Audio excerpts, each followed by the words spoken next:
Bakunzi ba BM4 Plus nongeye kubaramutsa ndabaha ikaze mu kino kiganiro cacu cuno musi igenekerezo rya 4 ukwezi no kwa gatanu umwaka w'2025 no musi tugarutse neza na neza ku mirongo y'urugamba aho mubona yuko mu bice bigiye bitandukanye hakomeza kuba imigwano ikomeye cyane hagati y'iyi coalition ya FARDC ndetse n'uno muhari witwaje ibigwanisho w'aba M23.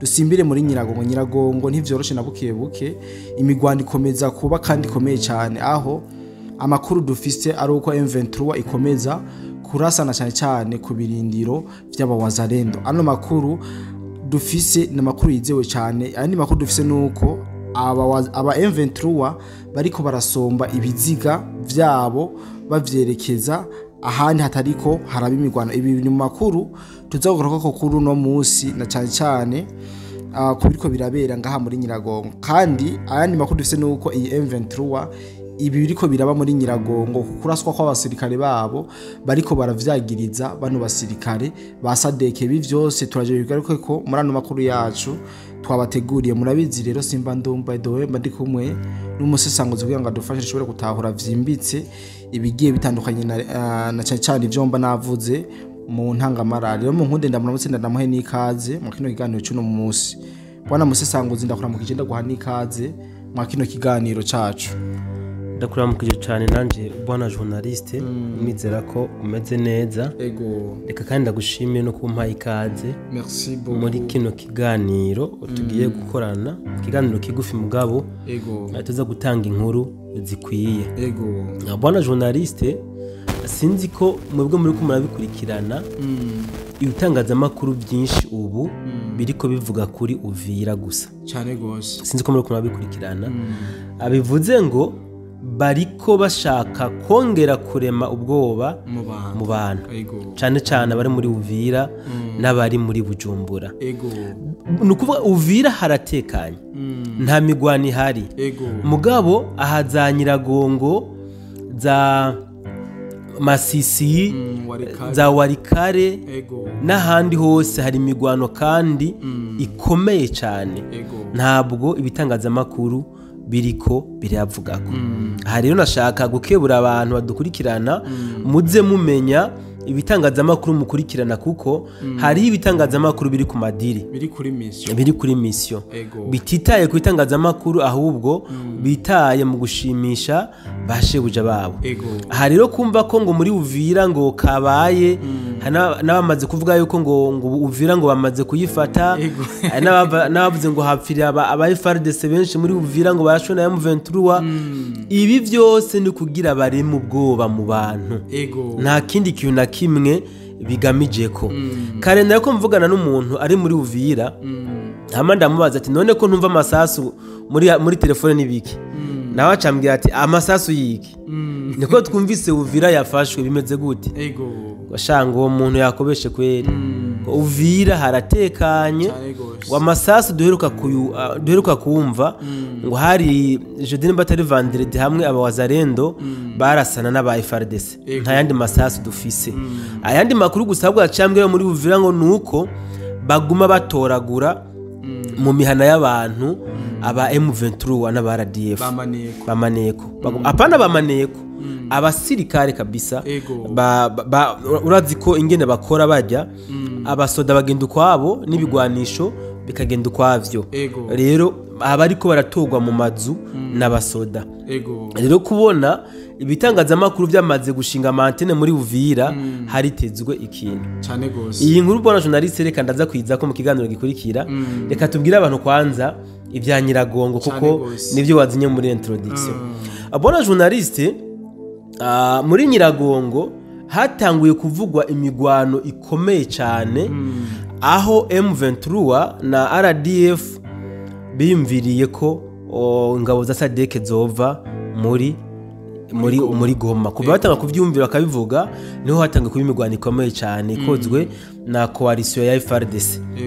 Kandi amakuru dufise y'imvaho nuko imigwano kugira itangure kuba muri Nyiragongo FARDC yari yaperereje imenya yuko muri Uvira nako muri Goma atangabo za M23 na RDF zigihasigaye ari nyinshi. Benshi bari bagiye gutanga amaramfor muri za Warikari na Masisi kuko imigwano yari ikomeye cyane muri ujya buce abari muri Goma bari bagiye za Masisi za Rucuro na Warikare benshi bari bagiye aba wazarendo rero na FRDC kugira ngo babaci vutu babajuragize baci batangwa kugaba ibitero bikomeye cyane hano muri Nyiragongo kugira ngo abagiye za Masisi na zande bazogaruke basanga hafashwe neza cyane niko rero guca batangura ibitero bikomeye cyane gose abatayizi Nyiragongo burya Nyiragongo iri mu marembo y'igisagara ca Goma. Nyiragongo kabisa irakora ku gisagara ca Goma. Ababizi neza iva kuri Nyiramuragira. Nyiragongo ni iva gushika ku nkenga z'igisagara ca Goma. Rero urumva ko imigwano iri kibera hano muri Nyiragongo bisa nkaho iba iri muri Goma neza kuko ni mwirembo. Rero bamaze kuhagaba ibitero bikomeye M23 na RDF bihutiye cyane kwagiriza ko SADC ariyo iri nyuma y'ibi bitero kuko bahakoresheje imbunda zikomeye cyane ibikoresho bikomeye aho batena amabomba aremereye ku buryo batibaza ko abawazarendo baba bafise ibikoresho bya gisirikare nk'ivyo. Niho rero aba ba M23 baciye batangura kwikeka no kwagiriza ko ibijya bitero biriko birabera muri Nyiragongo biriko bikogwa na SADC. Mugabo amatohoza bakoze nta na kimwe yabahaye kuko nta ngabo nimwe ya SADC yaguye hajya usibye ko gusa kwabaye kwivugira kumbre binakunde ko bashobora kwabakura babagirije ico caha. Rero imigwano muri Nyiragongo bona journaliste yasa ni yari yagabanutse kuva batanguye kuvugira ivy'agahengwe ngo kugira ngo bareko botora inzira nako amahoro yoboneka biciye mu nzira y'amahoro aho bimviye kujaza Doha n'ahandi imigwano yari yagabanutse. Yes mugabo ku makuru mfise nuko imigwano yasubiye gukaza umurego yasubiye gukomera kuva vendredi ndavuga hirya yejo hari tariki zibiri nimba nihenze z'ukwezi kwa gatanu niho M23 yatanguye kandi yo kugaba ibitero bikomeye cyane ku birindiro vya coalition ya FRDC. Mugabo amakuru dufise nkuko nawe wabyivugiye bora journaliste mu ntangamarara nuko haguma haboneka aba M23 basomba ibiziga vyababo babyevakiwa muri Nyiragongo baja kubihamba. Bivugwe ngo nubwo bariko barasatira ibirindiro vya coalition FRDC ntabwo bariko barererwa kuko bakomeje kuhata ingabo zitagira uko zingana. Ku makuru dukura rero hajya muri Nyiragongo bwana journaliste nkuko twabibwiwe n'umuwazarendo we avuga ngo nako RDF na M23 nta basirikare bagifise ngo wapi ngo bariko bazana du petit joueur bakuye muri formation ngari two ngo batugemura. Aya majambo aje guhura nayo umuwazarendo ari muri Kaziba yatubwiye mu ndweze mwana jonatse sinzi kuvyibuka nawe yavuga ngo intambara turimo ngo umenga ni game ngo nitwitahura ngo parce ngo aba M23 bariko baza batwisukako niba barigemura bariko batwiyahurira ko ntibazi kugwana mu byukuri biraboneka yuko mugani w'uraho igihugu cy'u Rwanda ubu kiruzuye abafakazi abafakazi babaye benshi cyane gose mugani uwo navuze yavuze ngo ntituzi ko Kagame azoshobora kubarongora bose ngo abashimishe ngo kuko ngo abagabo babo bose yabamariye ku rugamba muri Kongo. Ibiro ni ibintu bona journaliste umuntu atonezerererwa kumva ko ikiremwa muntu kiriko kiricwa kumvo izarizo zose. Jewe kabisa ku bwanje nabona ko inzira y'amahoro iyaba koko atabujyajya bwari burimwo yari nziza cyane gusumba umuheto. Mugabo uko bimeze aba bantu bo hakujya kanya ringene bameze mugane wa wundi ngo bumva bumvishijwe iyo badakubiswe ku muheto inyuma y'imyaka ingahe baca bagarukana y'ama caprice nyene bikaba ngombwa ko basubira muri vya bindi. Bivuze ngo bobo basaba ibiganiro iyo baheze bagaca biyongera nk'indi myaka 10 yo kurondera izindi ngabo bazoja kwicira hano muri buno butaka bwa Kongo. Sasa amakuru ari muri Nyiragongo nayo bwana journaliste na yuko M23 ikomeje kuraba ribi izi ngabo za SADC izagiriza ko zoba arizo ziriko zirafinansa bano iyi coalition ya FRDC mu gihe aba FRDC nabo bavuga ko batagomba gushira ibigwanisho hasi. Iyo mvuze aba FRDC bari kuri front muce mwumva ko ariko wari FRDC nabo wazarendo apana babandi bampemuke ndamuke aba rero bavuga bati twebwe iby'ibiganiro hatutaki baratuvogereye baradusuzuguye aka niko kajyo keze natwe rero twaronse kugira ngo tubashishure tubereke yuko igihugu ca Kongo gifise beneco. Araka akandi kantu nabonye bona journaliste kayo karazunguruka kumbuga ngo ngurukana bumenyi ahantu bafashe carte ya République ya Démocratie ya Congo bandikamo ngo cette parcelle n'est pas à vendre.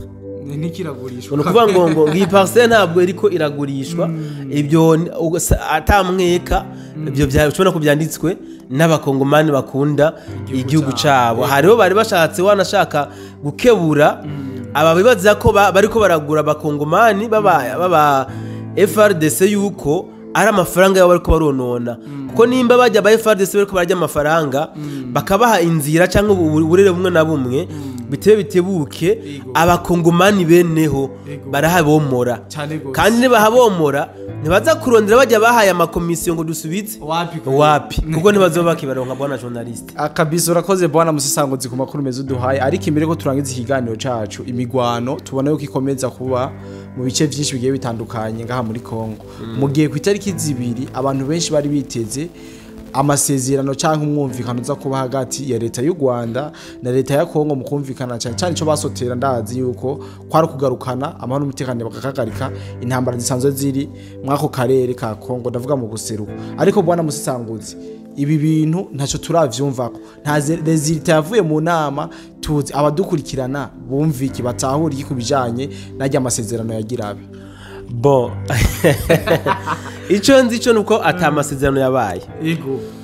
Hariho audio numvise y'umu wazarendo bosinda mutu mu wazarendo gusa ico nzi cyo n'umukongomani ashobora kuba ari mu wazarendo cyangwa atariwe aho yavuga ngo Kagame ngo yaciye abwira Leta Zunze Ubumwe za Amerika yuko ngo agwaye hemorrhoide ngo bamubangire ngo ntaja muri Etats-Unis. Bon sinzi ko ari gihuhwa jewe muri Gabo yego yaragiye jewe rero ndacakora amatoza yanje umve ko yaragwaye sinja nkunda mu byukuri gutanga inkuru nta shishoje nakanda kavuze ko yakantwengeje ndakumvise kantwengeje n'umusabo ka audio ngo watangaje avuga ko ngo yigwariye hemorrhoide bamubarire ngo ntaja gusinya ibyasinya mugabo nibaza ko amatoza yanje ndaza ko yazi uyu munsi mu buryo obwiramvuye ejo tuzokora ikiganiro cimbitse twerekana ingene byagenze n'icyatumye ajya amasezerano